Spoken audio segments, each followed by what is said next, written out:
Hello guys, this is Dinesh Chauhan. बच्चों, आज हम लोग 12th स्टैंडर्ड का chapter molecular basis of inheritance के विषय में पढ़ेंगे। हिंदी में इसको बोलते हैं वंशागति का आणविक आधार। ठीक है, वंशागति का आणविक आधार, मॉलिक्यूलर बेसिस ऑफ इनहेरिटेंस। बेटा, इसके पहले आप रिप्रोडक्शन इन ऑर्गेनिज्म चैप्टर पढ़ चुके हैं, तो वहाँ पर हमने देखा कि जो गैमेट होते हैं, यानी कि गैमेट का फॉर्मेशन होता है और गैमेट के द्वारा ही पेरेंटल कैरेक्टर्स उनकी ऑफस्प्रिंग में ट्रांसफर हो जाते हैं। अब ऐसा क्या है, ऐसी कोई चीज़ ज़रूर होगी जो इन कैरेक्टर्स को कैरी करने का वर्क करती है। तो यानी कि उन्हें हम क्या बोलते हैं, न्यूक्लिक एसिड हैं उन्हें, यानी कि वे स्ट्रक्चर्स जो पेरेंट्स के तमाम कैरेक्टर्स को उनकी प्रोजेनी में ट्रांसफ़र करने का वर्क करती हैं, उसे हम क्या बोलते हैं, न्यूक्लिक एसिड कहते हैं। न्यूक्लिक एसिड यानी कि बेटा जो न्यूक्लिक एसिड होते हैं वो पेरेंटल कैरेक्टर्स को वन जनरेशन टू अदर में ट्रांसफर करने का कार्य करते हैं। न्यूक्लिक एसिड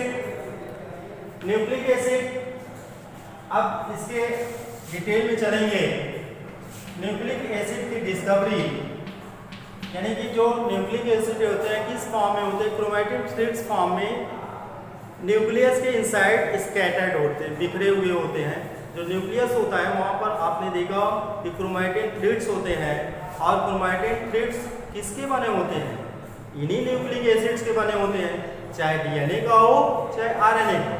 ठीक है, तो न्यूक्लिक एसिड की डिस्कवरी यानी कि इसकी खोज फ्रेडरिक मीसर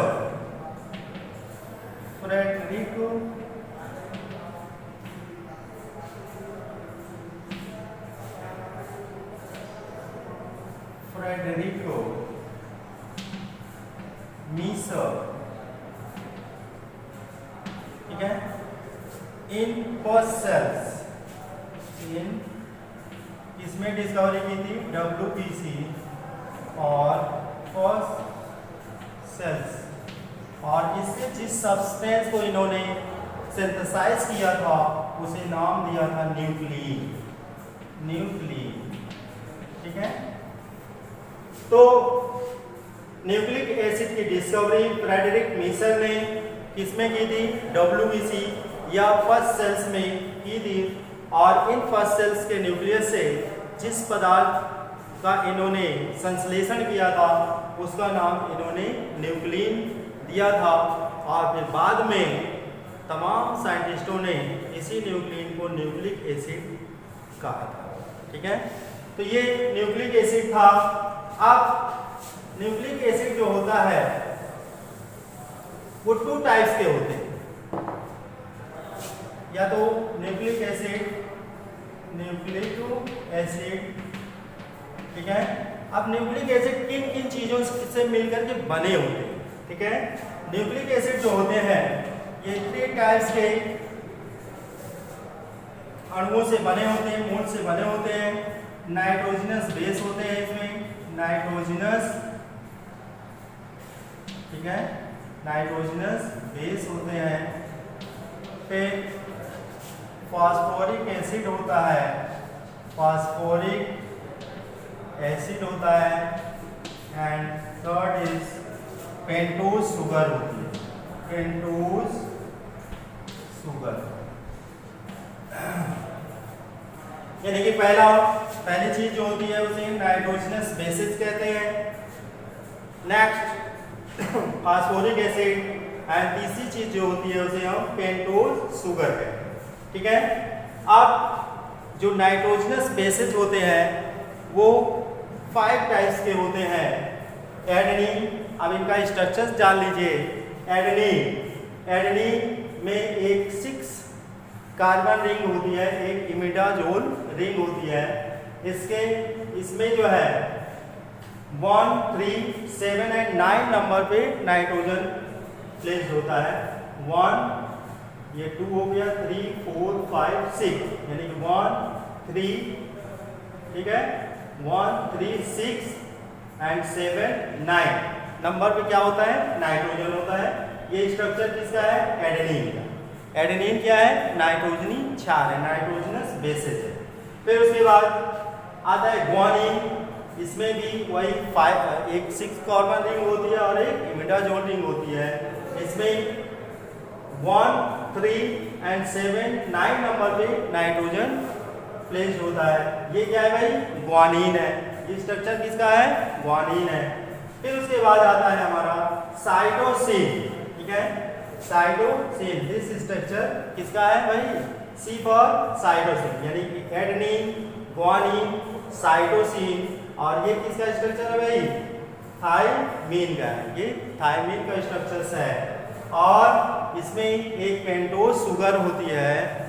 पेंटोज शुगर यानी कि 5 कार्बन वाली शुगर होती है, जैसे पेंटोज शुगर कहते हैं। ये डीऑक्सीराइबोज होता है, ठीक है। और यानी कि न्यूक्लिक एसिड 2 टाइप्स के होते हैं, डीएनए एंड आरएनए। तो डीएनए में जो शुगर होती है उसे हम डीऑक्सीराइबोज शुगर कहते हैं। और यहाँ पर देखेंगे कि कार्बन नंबर 3 पर यहाँ हाइड्रोक्सिल ग्रुप होता है, ठीक है, हाइड्रोक्सिल समूह लगा होता है। किसमें? डीऑक्सीराइबोज शुगर में, ठीक है। अगर राइबोज शुगर होगी तो यहाँ पर हाइड्रोक्सिल ग्रुप ना हो करके यहाँ हाइड्रोजन ग्रुप ही केवल प्लेस होता है। तब ये क्या हो जाएगी? राइबोज शुगर हो जाएगी। अगर डीऑक्सीराइबोज शुगर होगा तो यहाँ पे OH ग्रुप होगा। अगर राइबोज शुगर होगी तो यहाँ पे केवल हाइड्रोजन ग्रुप ही रहेगा, ठीक है। ये डिफरेंस है डीऑक्सीराइबोज एंड राइबोज शुगर में। बोर्ड एग्जाम में कई बार पूछा जाता है कि difference between ribose and deoxyribose sugar, ठीक है। ये चीजें क्लियर हो गई भाई। यहाँ पे अगर OH है तो वो डीऑक्सीराइबोज शुगर है, और यहाँ पर केवल H है और पूरा स्ट्रक्चर सेम है, तो वो क्या हो जाएगी? राइबोज शुगर हो जाएगी। तो यानी कि जो न्यूक्लिक एसिड होते हैं 3 टाइप्स के मोड से बने होते हैं, मॉलिक्यूल से बने होते हैं, nitrogenous base, phosphoric acid and pentose sugar, ठीक। अब इनका जो है इनके एक एक के विषय में डिटेल में पढ़ेंगे। इसको क्लियर हटा दिया जाए। अब देखिए आगे, अब नाइट्रोजनस बेसिस ले लेंगे। इनका स्ट्रक्चर आपने देख लिया है डायग्राम में। नाइट्रोजनस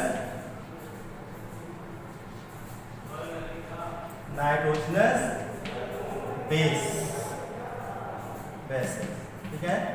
नाइट्रोजनस बेसिस जो होते हैं ये 2 टाइप्स के होते हैं। कितने टाइप्स के होते हैं भाई?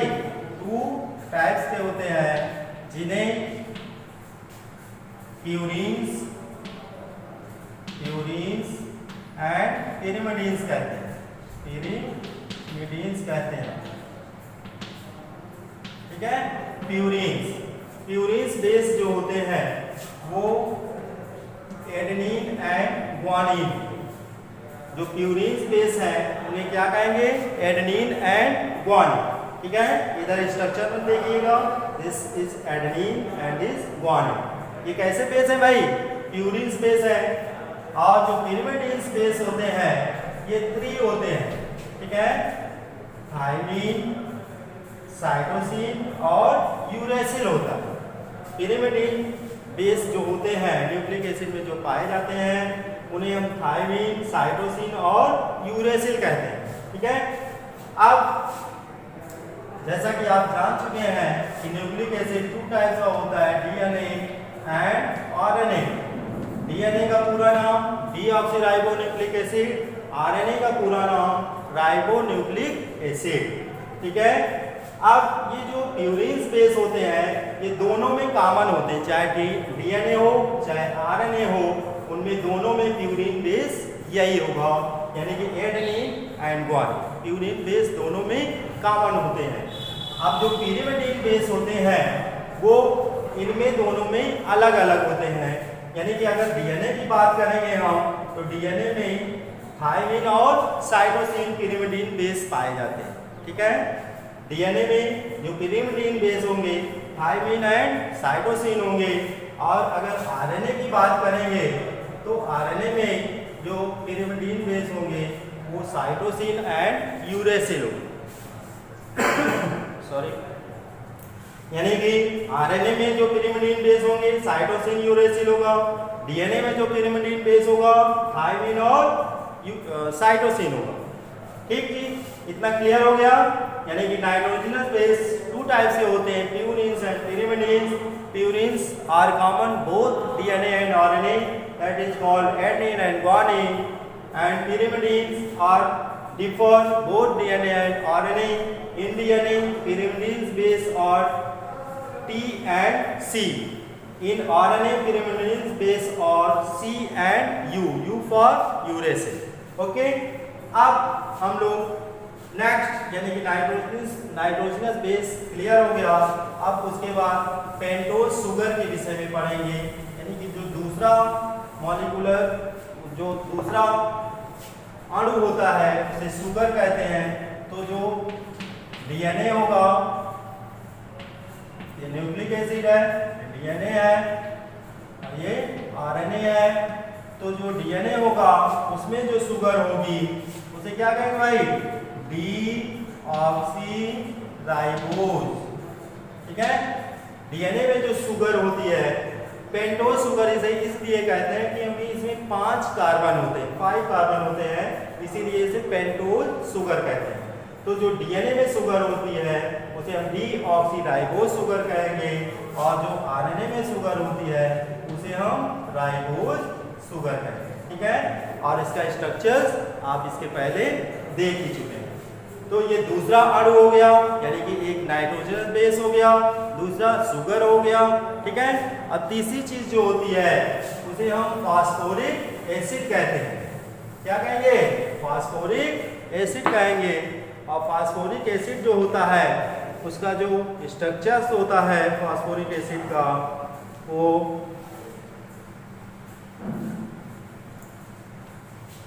फास्फोरिक एसिड, ठीक है, ये क्या हो जाएगा भाई? फास्फोरिक एसिड हो जाएगा। ये भी दोनों में कॉमन होता है, चाहे डीएनए हो चाहे आरएनए। ठीक है, इस तरह से 3 प्रकार के मॉलिक्यूल्स से मिलकर के न्यूक्लिक एसिड बने होते हैं, nitrogenous base, pentose sugar and phosphoric acid. ठीक भाई, अब आगे चलेंगे। यानी कि जो न्यूक्लिक एसिड है इनके मोनोमर को, ये तो भाई पॉलीमर होते हैं, इनके मोनोमर को क्या, या इनकी यूनिट को क्या कहेंगे? यूनिट को हम न्यूक्लियोटाइड कहते हैं, न्यूक्लियोटाइड कहते हैं। ठीक है, और न्यूक्लियोटाइड से भी छोटे मॉलिक्यूल्स को हम न्यूक्लियोसाइड कहते हैं, न्यूक्लियोसाइड। ठीक है, इसमें भी डिफरेंस आता है बोर्ड एग्जाम में, न्यूक्लियोटाइड एंड न्यूक्लियोसाइड में। ठीक है, यानी कि बहुत से न्यूक्लियोटाइड मिलकर के पॉलीन्यूक्लियोटाइड चेन का फॉर्मेशन कहते हैं, और पॉलीन्यूक्लियोटाइड चेन से मिलकर के न्यूक्लिक एसिड यानी कि डीएनए या आरएनए का निर्माण होता है। ठीक है, और जो न्यूक्लियोटाइड होता है वो 3 प्रकार के अणुओं से मिलकर के बना होता है, नाइट्रोजनस बेस, पेंटोज शुगर और फास्फोरिक एसिड। ठीक है, अब यानी कि ये 3 प्रकार के अणुओं से मिलकर के न्यूक्लियोटाइड बना होता है, और जो न्यूक्लियोसाइड होता है वो 2 प्रकार के अणु से ही मिलकर के बना होता है। इसमें क्या चीज एब्सेंट हो जाएगा भाई?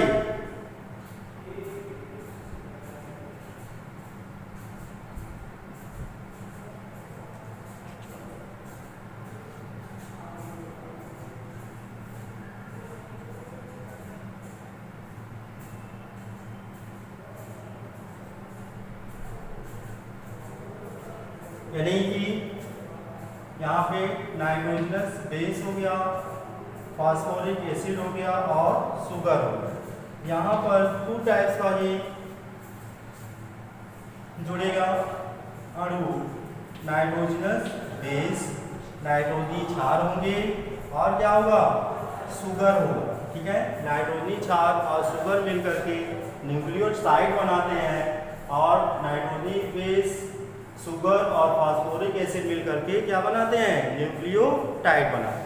ठीक है, तो न्यूक्लिक एसिड की यूनिट को या मोनोमर को हम न्यूक्लियोटाइड कहेंगे और इससे भी छोटे मॉलिक्यूल्स को हम न्यूक्लियोसाइड कहेंगे। ठीक है,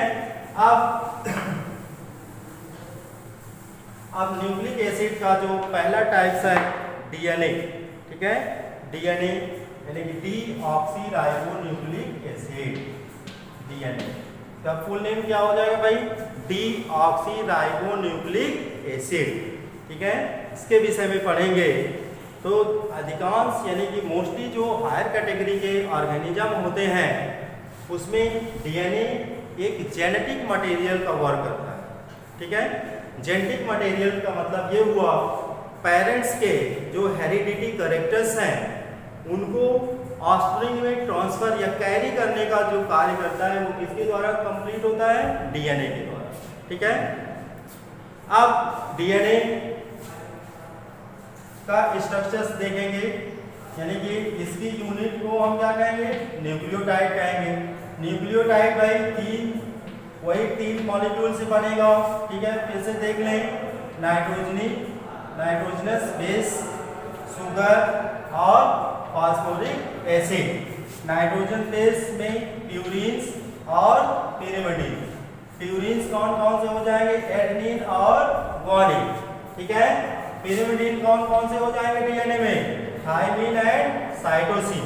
ठीक है, क्लियर। शुगर यानी कि डीएनए में जो शुगर होती है उसको क्या बोलते हैं, डीऑक्सीराइबोज, डीऑक्सीराइबोज।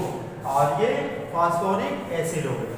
इतनी चीजों से मिलकर के न्यूक्लियोटाइड बनता है और बहुत से न्यूक्लियोटाइड मिलकर के एक पॉलीन्यूक्लियोटाइड चेन बनाते हैं और 2 पॉलीन्यूक्लियोटाइड चेन के एक एक्सिस पर घूमने से, कॉइल होने से, ऐंठने से डीएनए मॉलिक्यूल का निर्माण होता है। यानी कि डीएनए जो होता है वो 2 पॉलीन्यूक्लियोटाइड चेन के एक एक्सिस पर कॉइल होने से बनता है। ठीक है, जिसे हम डीएनए का डबल हेलिकल स्ट्रक्चर्स कहते हैं। डीएनए का डबल हेलिकल स्ट्रक्चर्स देखिए बहुत इंपॉर्टेंट है बोर्ड में। देखिए दिस इज सेंट्रल एक्सिस, ये इस तरह से कॉइल करेंगे। ठीक है, अब ये डबलिंग कर लेंगे।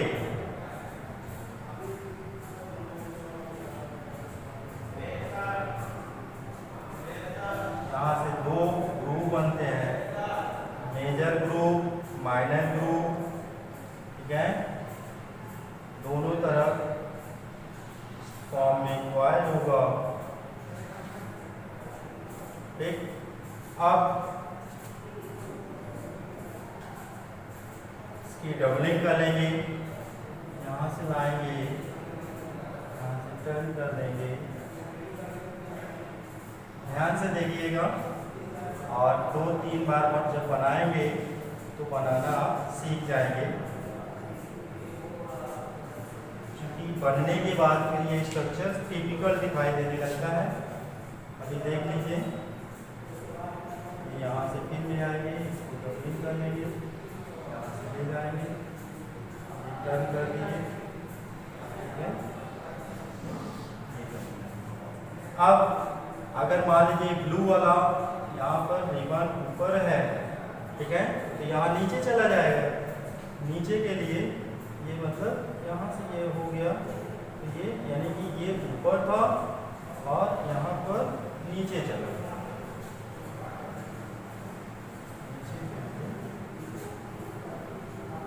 ठीक है, फिर यहाँ पर ऊपर।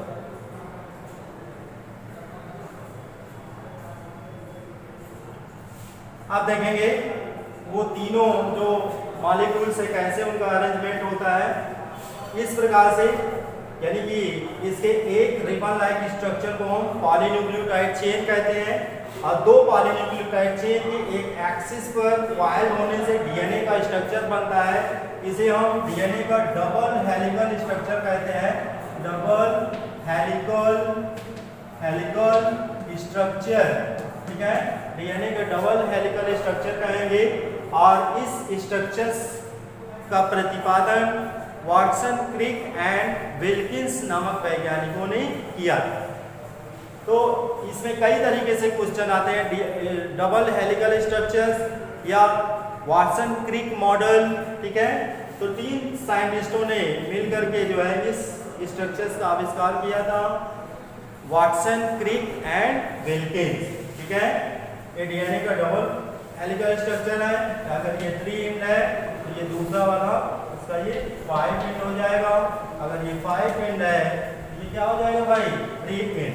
अब देखते हैं यहाँ से इसको वो करेंगे तो यहाँ पे ये हल्की खांच बनती है, और यहाँ से इसको देंगे, यहाँ से करेंगे यहाँ पे ये गहरी खांच ग्रूव बनता है, तो इसे मेजर ग्रूव कहेंगे, मेजर ग्रूव कहेंगे, ठीक है। और ये क्या हो जाएगा, माइनर ग्रूव, ठीक है, major groove and minor groove. अब यहाँ से यहाँ यानी कि एक पॉलीन्यूक्लियोटाइड से दूसरे पॉलीन्यूक्लियोटाइड का जो डिस्टेंस होता है वो 20 एंगस्ट्रॉम होता है, 20 एंगस्ट्रॉम, ठीक है। और अगर हॉफ में देखें तो वो 10 हो जाएगा भाई, यहाँ से यहाँ तक का जो डिस्टेंस होता है वो कितना हो जाएगा, 10 एंगस्ट्रॉम हो जाएगा। अब नाइट्रोजनी बेसिस को यहाँ पे लगाना है, ठीक है। अब देखिए जो रिबन यहाँ एक ऊपर है, यहाँ से लेकर के, और फिर जब एक बार नीचे जाएगा, फिर जब एक दूसरी बार ऊपर आता है, ठीक है, तो यहाँ तक की डिस्टेंस जो होता है, इसे ये डिस्टेंस जो होती है वो 34 एंगस्ट्रॉम होती है, 34 एंगस्ट्रॉम होती है। इसे 1 हेलिकल कहते हैं, 1 हेलिक्स, ठीक है, 1 हेलिक्स, यानी कि 1 हेलिक्स का डिस्टेंस कितना होता है, 34 एंगस्ट्रॉम होता है। 1 हेलिक्स में नंबर ऑफ नाइट्रोजनी बेसिस कितने होते हैं, 10 पेयर, ठीक है, 10 पेयर। अब इसमें अकॉर्डिंग चारगैस लॉ, एडेनिन ऑलवेज किससे जुड़ता है, एडेनिन किससे जुड़ेगा भाई, थाइमीन से। और इनके बीच में जो बॉन्ड बनते हैं डबल बॉन्ड, ये हाइड्रोजन बॉन्ड होते हैं, यानी कि नाइट्रोजनी बेस जो होते हैं वो जिस बॉन्ड के द्वारा जुड़ते हैं उसे हाइड्रोजन बॉन्ड कहते हैं, ठीक है। टी यानी कि चाहे थाइमीन एडेनिन से जुड़े, चाहे एडेनिन थाइमीन से जुड़े, तो इधर क्या है टी, तो इधर क्या हो जाएगा, ए हो जाएगा भाई, ए, ठीक है। और सी किससे जुड़ेगा, ग्वानिन से जुड़ता है। जी चाहे सी से जुड़े यानी कि साइटोसिन, चाहे ग्वानिन से जुड़े, ग्वानिन चाहे साइटोसिन से जुड़े, ट्रिपल हाइड्रोजन बॉन्ड के द्वारा ये जुड़ते हैं। यानी कि इनके बीच में कितने हाइड्रोजन बॉन्ड लगे बनेंगे, 3 ट्रिपल हाइड्रोजन बॉन्ड के द्वारा, ठीक है।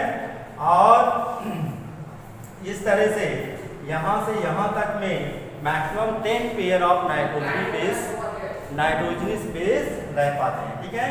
अब इसके और इसके बीच का जो डिस्टेंस होता है वो 3.4 एंगस्ट्रॉम होता है। 1 नाइट्रोजनस बेस से दूसरे के बीच का जो डिस्टेंस होता है 3.4 एंगस्ट्रॉम होता है, ठीक है। ये भाई ये डीएनए का डबल हेलिकल स्ट्रक्चर है। अब इसके अगले वीडियो में हम डीएनए के टाइप्स और डीएनए के वर्ग के विषय में बताएंगे। इसको कई बार आप बना करके सीखेंगे और इसको जो है धीरे धीरे आप बनाना सीख जाए, ठीक है। फिर से इसकी समरी बता देते हैं, यानी कि this is double helical structure of DNA. This that is called this model was proposed by Watson, Crick and Wilkins in 1953. इस इम्पॉर्टेंट वर्क के लिए इन साइंटिस्टों को 1962 में मेडिकल स्ट्रीम का नोबेल प्राइज प्राप्त हुआ। ठीक है, इसमें वन सेंट्रल एक्सिस होता है, दोनों एक्सिस सेंट्रल एक्सिस के दोनों तरफ इसकी जो पॉलीन्यूक्लियोटाइड चेन होती हैं वो आपस में एक्ट करके एक क्वाइल टाइप स्ट्रक्चर बनाती है जिसे डीएनए कहा जाता है। यानी कि डीएनए के एक स्ट्रक्चर्स को हम क्या कहेंगे, पॉलीन्यूक्लियोटाइड, और इसकी यूनिट यानी कि ये किससे बना है, न्यूक्लियोटाइड से। न्यूक्लियोटाइड किससे बना है, nitrogen base, phosphoric acid and sugar से मिलकर के बना। ठीक है, अब अगर बेटा कहीं पर कोई चीज़ ना समझ में आए या क्लियर ना हो तो आप कमेंट बॉक्स में ज़रूर कमेंट करें। ठीक है, और वीडियो पसंद आने पर इसको सब्सक्राइब शेयर करना मत भूलिए, लाइक सब्सक्राइब शेयर जरूर। ठीक बेटा, थैंक यू।